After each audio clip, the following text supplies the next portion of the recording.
I would like to thank organizers, including Investment Board Nepal and the Standard Chartered Bank, along with Shajan as the partner for initiating the discussion on role of innovative financing as an instrument for mobilizing resources for development in the context of Nepal.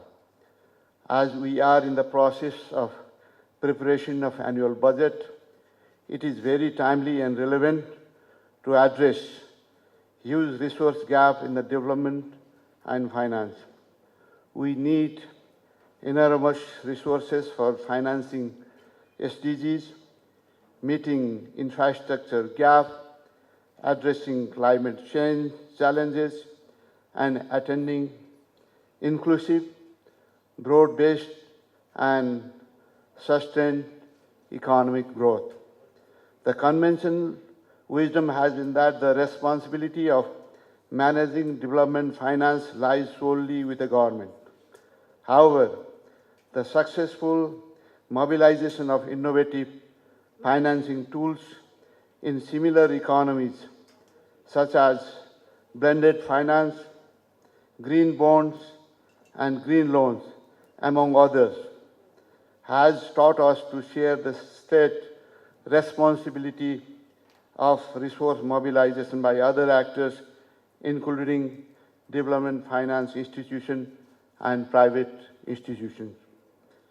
The underlying principle, however, remains the same: collaboration to maximize development impact and increase welfare of the people. Be that as it may, collaboration requires coordination and a streamlined discussion on how to increase the inflow of funds in the country. The macroeconomic data for the first 9 months of current fiscal year, recently released by the central bank, does indicate that inward FDI flow is small at $34 million USD. However, our monthly remittance inflow stands at about USD 700 million and foreign exchange reserves at USD 10.9 billion, sufficient to cover the prospective import of 9.4 for 9.4 months.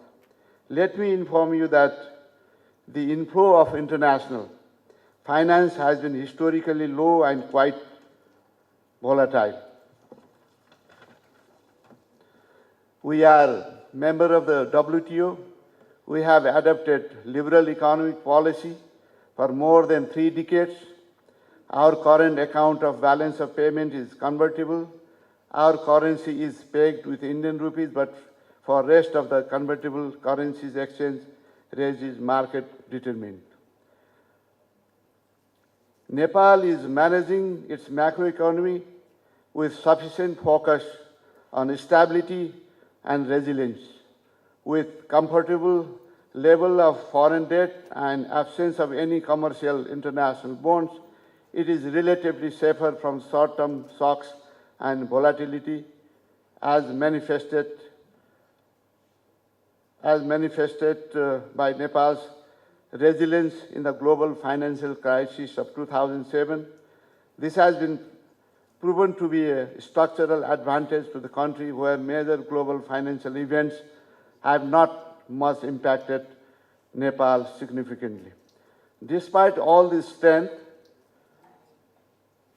I am just wondering what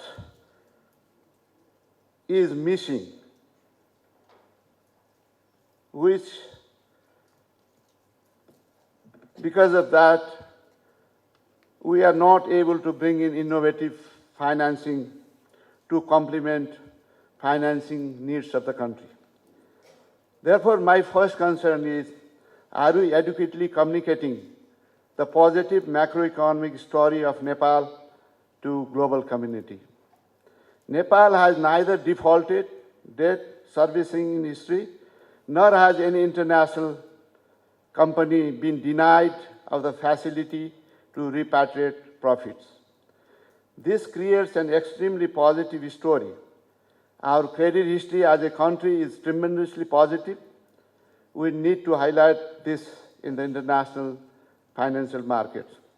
Additionally, Nepal also has a very healthy external debt profile. Our debt to GDP ratio remains sustainable, with annual foreign debt servicing obligation less than 1% of our GDP. This structural advantage did shield us well last year when the South Asian region was facing pressure due to a rise in commodity prices and some countries had twin deficit problem. Nepal had no stress due to external debt obligation at comfortable level. Another extremely positive aspect of Nepal is the young population with a high potential demographic dividend and the digital shift we have seen post-COVID. The median age of Nepal is under 26 years of age, and the National Planning Commission forecast is that the demographic dividend would remain in the country until 2050.